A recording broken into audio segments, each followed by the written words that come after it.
Until today, I actually would have sworn that I had seen every kind of murder you could imagine. Name a location, a victim, a motive, a suspect, a weapon. I've covered 10 of them. But never a woman killed on a conjugal visit to a husband. A husband who's serving 4 life sentences for murder. That one is a first, for me, anyway. Still, if any inmate would strangle a loving and trusting and clearly devoted spouse, David Brinson is a pretty likely candidate. Back in 1990, Brinson stormed into a Los Angeles apartment aiming to rob a retired tavern owner who he thought was a drug dealer. But alas, there were no drugs. There were no big wads of cash, just 4 men sitting there watching a basketball game. So David Brinson made a plan. He forced all 4 of those men to the floor and he shot them one by one in the backs of their heads, also known as execution style. David Brinson was convicted of that, and he was sentenced to 4 consecutive life terms with no possibility of parole. And at some point, while David Brinson was marking off those long days at the Mule Creek State Prison in California, he connected with Stephanie Dowles on the outside. Stephanie was known to her family as Stevie, and she was a successful salon owner, a mother of 2, and a grandmother of 6. Stevie believed that she was helping inmate Brinson find redemption, thereby making him a better man, and soon she married him. Not long after that, the state of California allowed her to be alone with him during something commonly known as the conjugal visit. Nowadays, there are only 4 states that allow conjugal visits. Bet you didn't know that. California is one of them. Inmates with good behavior can earn what are called family visits that take place in apartment-like facilities on the prison grounds. And those visits can last up to 40 hours. That also surprised me. Stevie and David, they were on a conjugal visit last November 13th when David picked up the phone and told the officers that his wife had passed out. The paramedics tried to revive her, but less than an hour later, Stevie was dead. For the next 4 months, her family was led to believe that Stevie died of natural causes. But then the coroner determined something else. Coroner determined that Stevie was strangled, apparently by the man she married and conjugally visited at the prison. While Stevie's last visit on November 13th seemed to be the final chapter for her, we are now learning some new details. David Brinson had apparently engaged in several conjugal visits with Stevie, including one in which her 3-year-old grandson was present. Let that sink in for a hot minute. He's a multiple murderer with a wife and grandson on the premises. We've also learned that Brinson attempted to take his own life back in July and failed, and yet was still allowed his visits with Stevie afterwards. As of yet, no charges, additional, I should say, have been filed against Brinson. DA says he's still waiting for a full report from the prison. But Stevie's family is heartbroken. They want justice, not to mention answers. They want answers. Why are murderers with multiple victims being allowed these family visits? Why did it take 4 months to classify Stevie's death as a homicide? And how many more times will prison officials let this kind of thing happen? Because I hope you have a drink, because this story is about to take a turn sideways. Stevie was not the only woman killed on a conjugal visit at the Mule Creek State Prison. Also last year, on July 1st, Tanya Thomas was allegedly killed by her domestic partner during her visit to the prison. A partner of hers, Anthony Curry, is a convicted carjacker and attempted murderer, and his case just went to the DA in December. I'm joined now by Stevie Dell's daughter, Natalie Jimenez. Natalie, thank you so much for being with me, and I'm so sorry for what you and your family are going through, especially just how complicated it seems and the lack of answers. How did you first find out about this, and where do things stand today? We found out Wednesday morning, November 13th. We got the phone call that she was found passed out and they weren't able to resuscitate her. About 2 weeks Did they say later, we anything more about it? No. Before we go further, did they say anything about being passed out? Did they say she'd hit her head, or that she appeared to have a seizure, or anything else that was informative other than just passed out? No. No. When David called, he called me. He said when he woke up to go to the restroom, he found her passed out.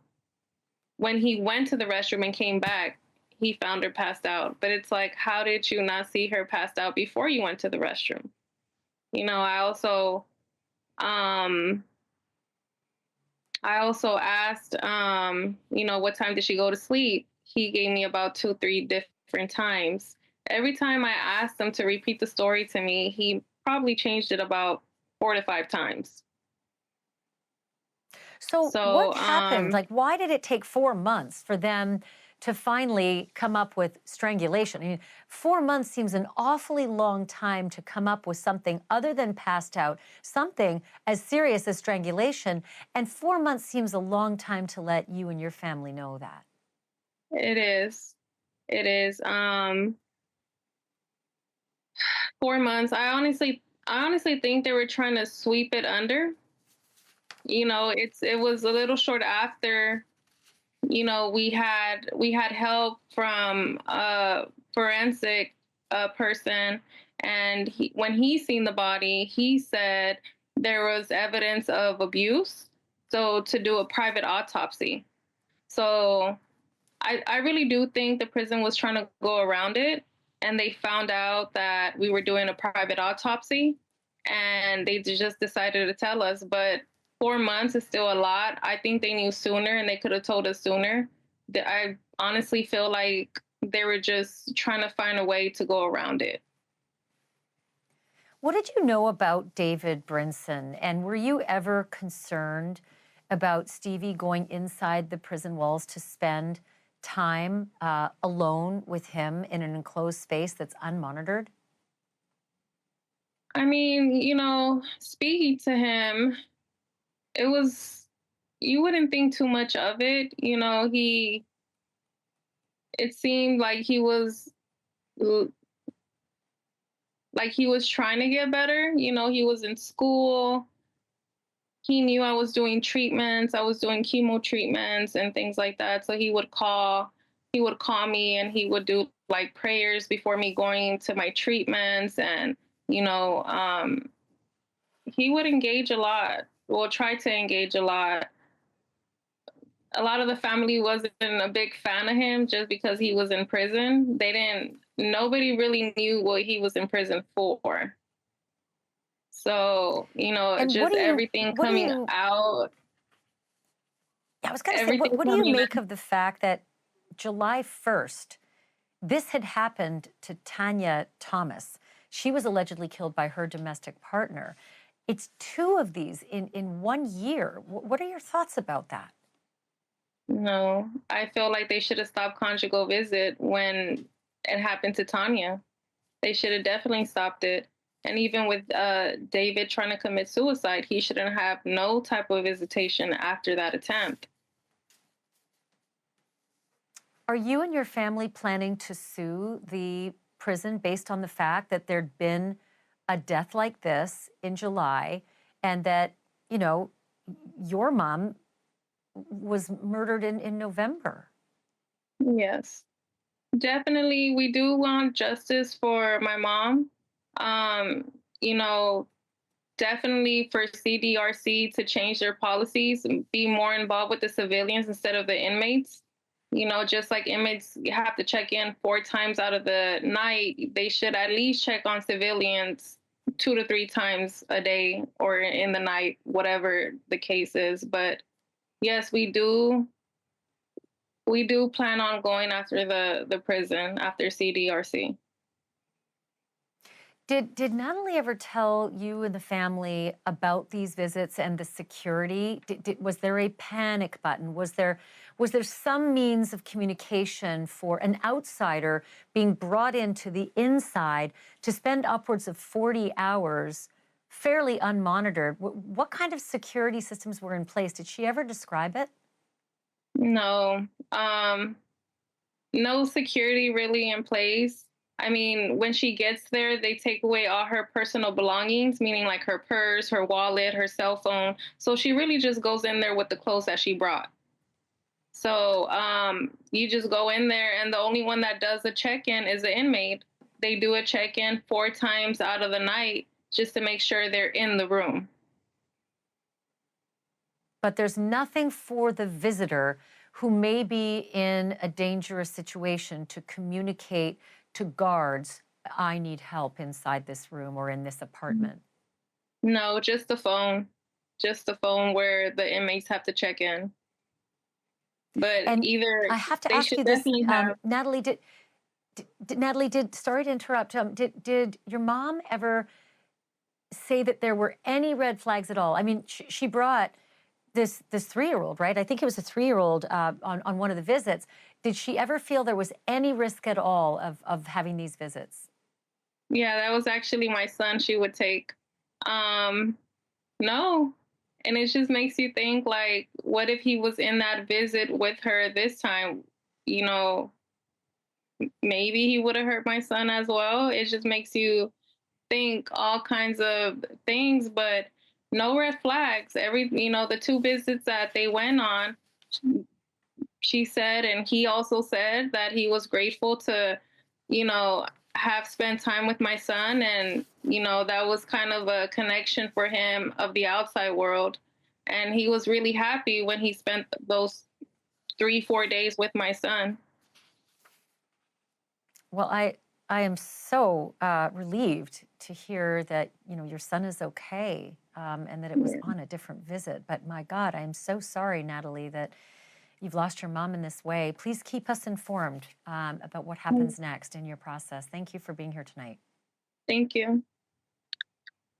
So many questions about that case, about the other case, about conjugal visits in general. I'm joined now by Leonard Varey. He is the former director of the Napa County Jail System and a former prison warden with 28 years of inmate management experience. He's also the author of Elephant Keepers, Reflections of a Prison Warden.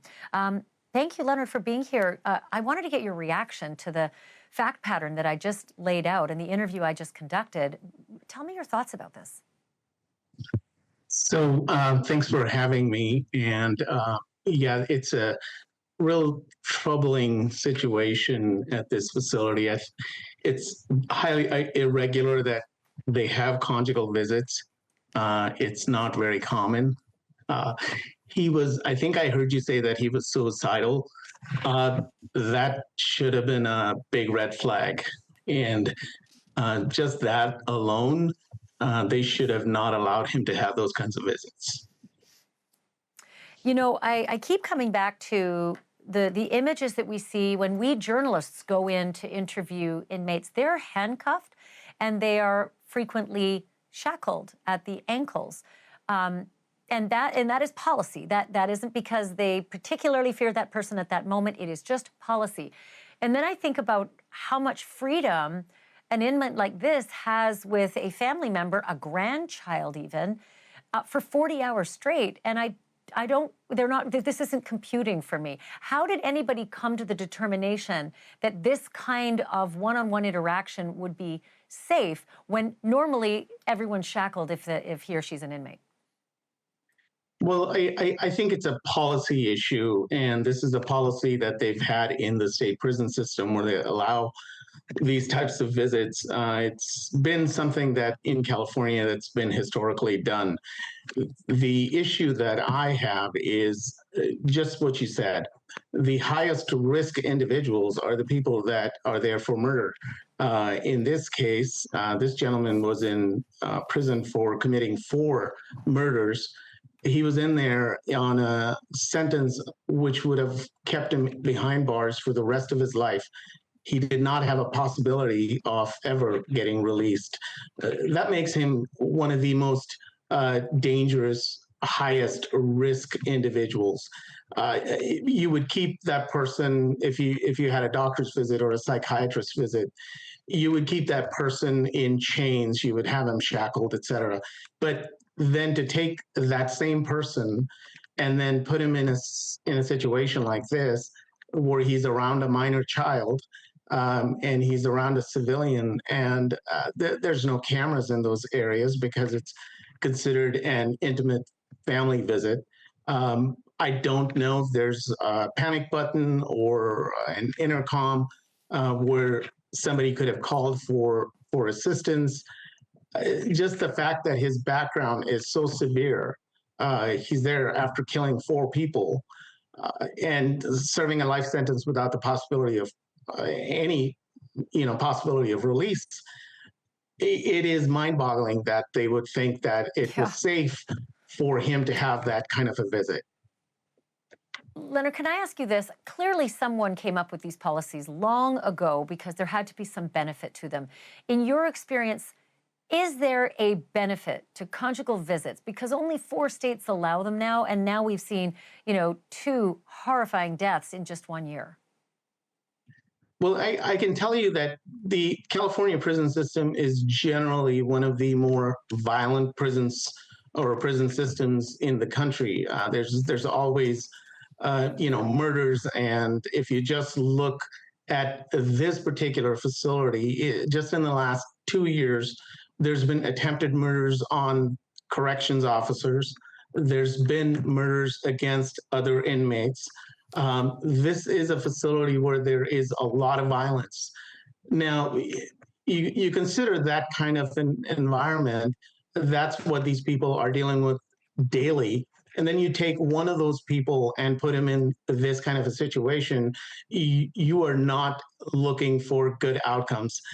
It's a prayer and wishful thinking that I believe they've been able to keep these kinds of incidents to a low degree. But now, as you said, there was one that occurred just a few months before this incident, which should have been a big red flag. Right there, prison policy should have immediately been to stop all future visits until they could figure out what went wrong. There should have been an investigation. Outside investigators should have been brought in. Yeah. There's a lot of things that prisons do, and generally, I work in about 30 different states doing consulting work for jails and prisons. And I find that corrections facilities and agencies are generally very risk averse. They're not the ones that say, hey, let's try out all kinds of new novel ideas and increase liability. This is silly but once they know that somebody actually was killed, and then to place another person in that same situation. I have a feeling this might be the very last of the conjugal visits at Mule Creek State Prison, and maybe other states will take a look. I have to leave it there, but I'm so thankful for your expertise. Leonard Varry, thank you so much for this. Thank you. Lucky for police in California, and for all of us, really, Yolanda Marodi did not know the first thing about running from the law. The first thing being to run and keep running. Marodi was wanted for the stabbing murder of her wife more than a month ago. That wife was a highly respected fire captain who fought the California wildfires. Police say her alleged killer crossed into Mexico the very night that Rebecca Marodi was killed, February 17th. And then apparently that fugitive thought she was home free, got comfy, and stopped running. The Mexican police arrested her over the weekend at a hotel in Mexicali, a literal stone's throw from the U.S. border.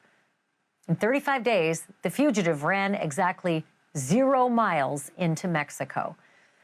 The Mexicans handed her over to U.S. Marshals, and she is now back on U.S. soil to stay. I want to welcome Amy Mailer-Salinas Davis and Aisha Mailer-Salinas Davis, both close friends of the victim in this case, Becky Marodi. Thank you so much to both of you for joining me, and I'm so sorry that you're going through this.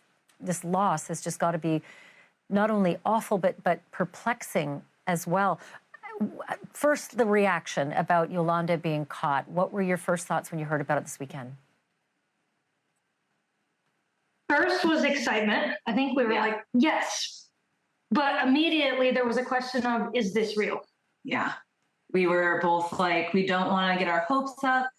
Is it real? And finally, after a few, texts from friends and family, we were like, okay, real. And it was like a huge sigh of relief for us. Right. So now comes another hard part. You know, catching a fugitive is one thing. Trying and convicting a fugitive accused murderer is another. I got to be honest, guys, I did not even recognize the woman on the screen right now compared to the photographs that I had seen of the fugitive. You knew Becky and Yolanda. What were your thoughts when you saw the mugshot? Yeah, same. We almost unrecognizable. And for us, it's a little, I don't want to speak for Aisha, but it's a little hard too, because we're realizing through all of this that we didn't know her at all, ever.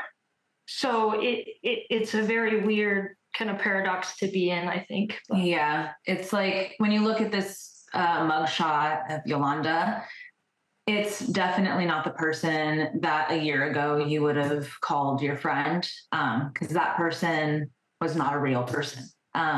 This is the real person. And yeah, it was just like, oh my God, who is that?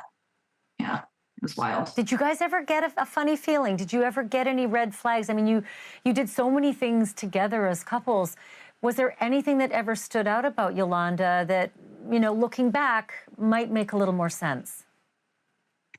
Yeah, I feel like since, I don't know, I spent a lot of time with Yolanda on my own while Amy and Becky were off riding bikes. Yolanda and I would kind of be left and together, hang out. And, you know, it was fine in the beginning. And then as the relationship, their relationship kind of grew towards the end there, yeah, it just started to feel off. I started to feel kind of a darkness in her spirit, is what it felt like to me. She said some things that felt very controlling to me. And all the while, like, I'm trying to call her out and like, well, what's your accountability in this situation? And it never seemed to happen that way. That was never part of the conversation for us. So there were some red flags. I know Amy and Becky had at least one, if not more, conversations about some of these things, these red flags that were coming up. Like, hey, this isn't healthy. Maybe you should rethink this, or yeah, I think she just got increasingly more controlling over time. Like, increasingly, Beck's window got smaller and friendships got smaller, and then even we were all, I thought, very close, but even with me, it was like we weren't allowed to text on the side individually. It had to be in like a group chat with all of us. And then all of a sudden we couldn't go riding anymore because Yolanda said no. And it just progressively got more and more controlling. Yeah. Did you guys know about her violent past, that she had pled guilty to manslaughter of her prior spouse and served time? No. We didn't even know she was married before. Right. You know what I mean? Like, when we say we don't know this person, like, we had no idea she had even been married. She and I had had conversations because I do work in like trauma as a survivor myself of childhood trauma. And so we had talked, and she always came to me as like a fellow survivor. You know, she said that she was a victim of domestic violence and she was a survivor trying to heal and go past it. So she never wanted to talk about what happened in the past. And yeah, but it was very much framed like she was the victim without any other kind of context. Yeah. Right.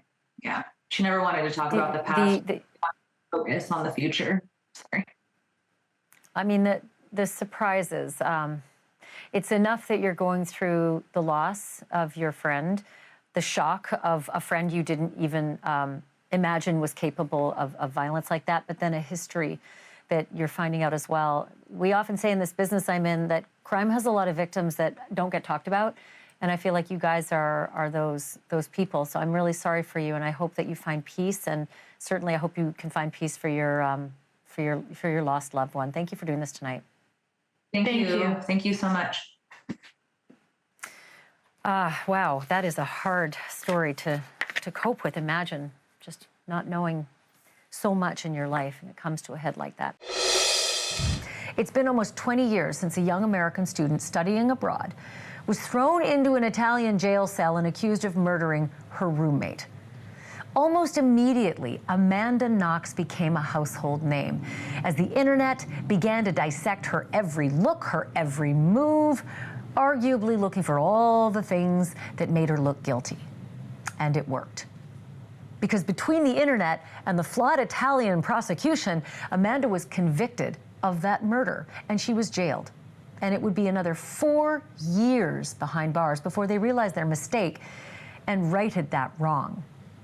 Amanda, let's be clear, was fully cleared of that murder, even though authorities tried to stick her with some minor technicalities afterwards. And although that should have been the beginning of an effort to reclaim her good name and her life, it was instead the beginning of a whole other journey that she had no idea lay ahead. Battling the stigma, the haters, the naysayers, and the obstinate trolls who refuse to accept the truth that she's not guilty. Amanda took pen to paper, and she's written all about the roadblocks that she never expected in her new memoir, Free, My Search for Meaning. Sprinkled throughout the book, anecdotes of what happened to her in that Italian prison, and let's just say it ain't like America over there. Amanda Knox is an exoneree. She's a journalist, an advocate for media ethics and criminal justice, and she also co-hosts the podcast called Labyrinths. I spoke with Amanda just a few hours ago. This is your second memoir. Yeah. And this really focuses on some things I didn't think were going to happen. Okay. Okay, yeah. Being in the world of Neither crime, did I. right? I can imagine. In my line of work, those who have been through the criminal justice system and have been treated unfairly don't really want to go back to that pool and dabble and find out why. But you did. You went back to the prosecutor who put you away, asking questions. Yeah. Tell me, A, why, and B, what'd you ask? Great question. And you're right. Everyone that I talked to in the lead up to doing this and making this decision, in the innocence community, my friends who are lawyers, my friends who are exonerees, my own family, everyone thought I was crazy. Everyone thought that I had a weird fixation on this, I had Stockholm syndrome maybe, like I was clearly interested in this human being who had hurt me. And there was some understanding on the part of the exonerees that I talked to because they want to understand why this had happened to them. But they all told me, it's a losing game. Your prosecutor is never going to see you as a person. He's never going to admit that he's wrong, and you're just wasting your time. And I was afraid of that. Like, a part of me first reached out to him because I wanted to get in touch with him outside of an adversarial system where, you know, as you know, like the courtroom can be a lot like politics where there are two sides and ne'er shall the two meet on any issue. And I felt like that sort of conflict made it impossible for him to see me as a human being. And as someone who was living with the consequences of being the girl accused of murder, the stigma of that, trying to make sense of that in my own life, the first question I was asking myself was why? Why is this my life? And I couldn't think of anyone better to ask that than the man who made this my life. Your life. And so I originally reached out to him, and I'll be honest, like I reached out to him hoping that if I could show him who I really was, he would recognize that I was not the person that he thought he was prosecuting, that he was wrong. And then the pandemic happened, and this meeting that I thought we were going to have immediately after I asked him didn't take place because the world was imploding. And so we spent 2 years corresponding before we ever met in person. And those 2 years were filled with frustrating conversations about the case, but they were also filled with just personal revelations. We are a shared love of animals, a shared love of classical music, a shared love of Lord of the Rings. He was stunned, and very quickly had a shift in perspective about who I was because I had reached out to him. It was just unheard of. And he was even unsure of whether it was even legal for him to communicate with me. Yes, because it had never been done before. And so he looked into case law to see if it was even allowed for him. Because he's putting things in writing. Yes, exactly. And he was thinking, I don't know if this is even allowed, but there's no law because no one has ever tried it. And so he agreed to correspond with me after I made a very public statement, sort of claiming that he wasn't an evil monster. And he felt sort of honor bound want to respond to me. And he was deeply moved by the fact that I genuinely wanted to know him as a human being, because he never really had been interested to know me as a human being. But did something change? Did you get the apology? Did you get any kind of satisfaction from how your repartee went? So there's this little metaphor that I'm using to describe what it was that I attained from this conversation, this prolonged conversation, and then this meeting, because this meeting took place in person after the 2 years that we corresponded. In Perugia? In Perugia. I went back to Italy, I went back to Perugia, and I sat down face to face. I had not seen and been in a room with this man since the courtroom. So here was this man that I had not encountered outside of this legal environment, sitting across from me, wearing a fishing vest, looking like anybody's grandpa. And we sat across from each other. He held my hand, and he listened to what I had to say first. I told him that I was innocent, that he was wrong about me, and proceeded to make the case, not letting him off the hook for how he had harmed me, but then showing up and letting him know that I did not think he was a monster, and in fact I cared about him, and I wished him well, because I had, over the course of 2 years, gotten to know him as the complex, flawed, but ultimately precious human being that he was. Did that disarm him enough to reciprocate? Yes. And say, I'm sorry? So he did not say, I'm sorry. He did not say, I was wrong. He did say, you are not the person that I thought I was prosecuting, and that if I were asked to prosecute this case again today, I would not. Wow. You write about some of the experiences with the prison guards. Yeah. And the reason why you cut your hair off short and why you wore baggy, dingy clothing. Yes. It's very upsetting to see. Yeah, no doubt, yeah. I don't want to put words in your mouth, but explain some of the things that happened from those guards and how far it went. Yeah. So I was the famous one in the prison. I was one of the youngest prisoners. I was also one of the few prisoners that had all of my teeth. I was a cute little kid, and I was also being highly sexualized in the media as this whore who would go with anybody. And so I think some male guards got the idea that if they could just find themselves alone in a room with me, they could take advantage of that. And so two things come to mind. One is that the vice comandante, the second in command in the prison, for something like 2 weeks was bringing me into a private office alone in the first weeks of my being in prison, and was asking me about my sex life. And it was just he wanted to know what kind of underwear I liked to wear, what kind of positions I liked to be in, if I would like to have sex with him. And I in that moment, I froze. I didn't really know what to do. I pretended that I didn't understand him. He would get frustrated or bored and then send me back, but he would kept bringing me back in. Another occasion was I was in my cell, and the plumbing stopped working in our cell, so they had to bring in some plumbers, and the guard was supervising the plumbers in the cell, and then they left. But I was in the bathroom sort of showing them that, it wasn't going down the drain. And as soon as the plumbers left, he grabbed me around the waist, pulled me into him, and swooped in to try to kiss me. And I don't even remember how it didn't feel like I had the presence of mind. I felt like I was in slow motion and kind of underwater, and I just swooped underneath him, dodging his face, and pirouetted out of his arms, and then went back onto my bed and waited for a female guard to come by, and I just sat there. Terrified. I didn't move. I just sat there and just stared at the bed until he left. Because then what was I going to do? Did it ever go beyond that?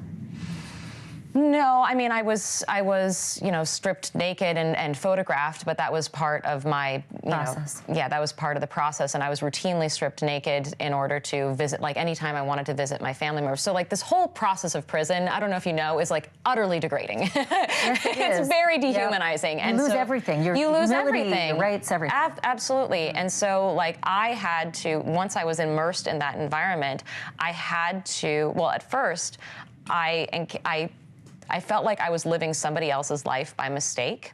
And so my family and I had this like metaphor of where there's a light at the end of the tunnel and we just have to like hold on and get through until we get to the end of the tunnel. But then when the verdict came in and I was facing a 26-year sentence, I no longer felt like there was any light and that the truth mattered and that I would ever be vindicated. And so I reframed my experience to be like, okay, how do I make this worth living? When there's a media circus, and I mean, you name it, Jodi Arias, Casey Anthony, whether it was the Foxy Noxy headline, now we have Idaho. And I saw something developing in Idaho I just could not believe. What's and that going was on? the quadruple murder of these 4 students in Idaho and the 2 surviving roommates. Suddenly the internet decided to attack the 2 surviving roommates, to suggest that they had something to do with it. And I wondered what your thoughts are about that kind of a dynamic that's now playing out.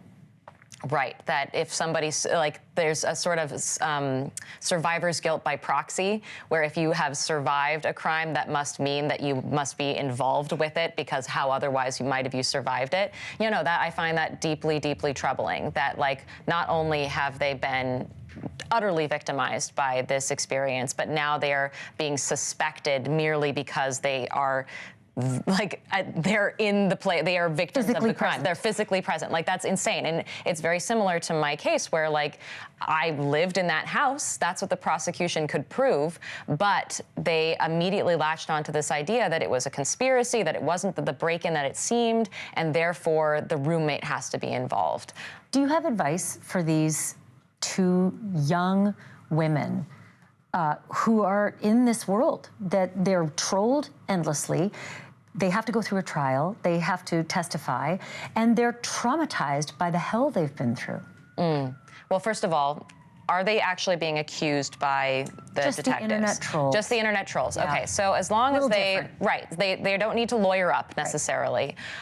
What I would say is, and this is going to be hard for them, but do not take it personally, because whatever people are projecting onto you, they're projecting onto an idea of you that doesn't exist, that says way more about them than it does about you. Protect yourself. And you know what? Like, you don't have to engage with the online. It really doesn't matter. It isn't a part of who you are. It is in the sense that, like, our reputation matters because it allows us, it's like a bank account. It's how we can navigate the world. Who I am is, and in the eyes of another human being, will impact the way that I can relate to that human being. However, the trolls, you know, I have yet to encounter an actual troll in my human life. I only encounter them online. And The bravery. I know, right? The bravery of it. Right, and I mean, you know, but there are people out there who will threaten your life, and so you don't know, so you have to live in a constant state of paranoia. Obviously, like, keep track of that, get yourself a victim support person, go to the FBI and have them track it, like all of that. I had to go to the FBI and do that when somebody was sending me very, very explicit death threats, and they went and knocked on his door and were like, hey, I guess you have freedom of speech, but you might want to knock it off because we're paying attention to you. Like, be safe, but do not take it personally. My thanks to Amanda Knox. They are the perk that every inmate wants to get. Conjugal visits, alone time, behind prison walls with a spouse, with a lover, and sometimes even with family and kids. Not much is known about what happens behind those special apartment doors because this is private time. And it is meant to be incentive for prisoners to behave. But at least 2 California prisoners are under suspicion of killing their visitors while in the midst of conjugal visits last year. If you were with us last night on this program, you heard the story of Stephanie Stevie Dowles. Stevie was visiting David Brinson, a man that she had actually married behind prison walls. Last November, Stevie was strangled while on that conjugal visit. Months later, David Brinson has yet to be charged, and her family is only now getting information about how she died. And if that is surprising, maybe it shouldn't be, because just 4 months before Stevie was killed, Tanya Thomas died in nearly the same way on a conjugal visit in that very same prison. Last summer, Tanya drove 3 hours to the Mule Creek State Prison for a conjugal visit with convicted felon Sean Curry. Curry's a violent carjacker and attempted murderer. And though Tanya shared a child with him, her family and her friends had no idea that they had secretly married. Curry was serving 34 years to life for shooting a 19-year-old woman in the head and then dumping her at a truck stop. She was permanently blinded and partially paralyzed from that attack. But despite all that, Tanya still took him back. Tanya's conjugal visit with Sean was scheduled for July 1st at Mule Creek. At that prison, the visits can last up to 40 hours for inmates. But by 6 a.m. the next morning, Tanya Thomas was dead. Curry told the prison officials that Tanya just didn't wake up. But months later, the coroner said something else, that Tanya had actually been strangled. And it took until last week, a full 9 months later, for Sean Curry to be charged with murder. And again, even though Tanya died in July, 4 months later, Stevie Dowles was killed during her conjugal visit to an inmate who was serving 4 life sentences at Mule Creek. I'm joined now exclusively by Janine Rojo. She is Tanya Thomas's cousin. Janine, thank you so much for agreeing to talk with me on the program tonight. And I'm very sorry that you and your family are going through this loss, especially with this compounding story that this happened twice. When and how did you learn that Tanya had died? Well, first of all, thank you for giving us this spotlight to air our story. It's very tragic. So she died on July 1st of 2024. However, her son did not get the phone call that she died until the very next day, July 2nd. So we did not know until the next day that she passed away. And she was, as I understand it, Janine, more like a sister to you. Did she ever mention much about Sean Curry? I mean, that she'd even been talking with him, let alone secretly married him? She definitely did not let us know that they got married and that they were intimately involved the past few years. However, because they do share a son together, he has been in contact with her since he's been in jail for the past 25 years. So we were used to them talking here and there on the phone, but we did not know that they ended up getting married and were planning on, if he was supposed to get out on parole in January 2024, we had no idea that they were planning on living a life together. So what did you know about him? And did you and the family think much about Sean Curry? So we've known him since high school. That's where we met. This was, I can't remember, but we were about 15, 16 years old. And we all had the same circle of friends. He was actually a really cool guy. I mean, he didn't show any red flags. He was kind of laid back demeanor, just like Tanya. And then they got intimately involved, and she ended up getting pregnant. But then during her pregnancy, he kind of just disappeared. And then while she was in labor in 1999, that's when I saw that he was on the news. And he was on the news because he shot his 19-year-old girlfriend, Zaneta Brown, I believe that's her name. He shot her in the head and dumped her body at a construction site and left her for dead. She survived because of Good Samaritans that found her the very next day. But Tanya was in labor when all of this happened. And then after that, he was on the news again because they didn't find him. He was on the run and they were looking for him. That's why he was on the news. He was doing carjackings and robberies. I mean, he was just going crazy for about a week or two before they finally found him. And he's been in jail since 1999. So they share a 25-year-old child together now, Yeah. did share.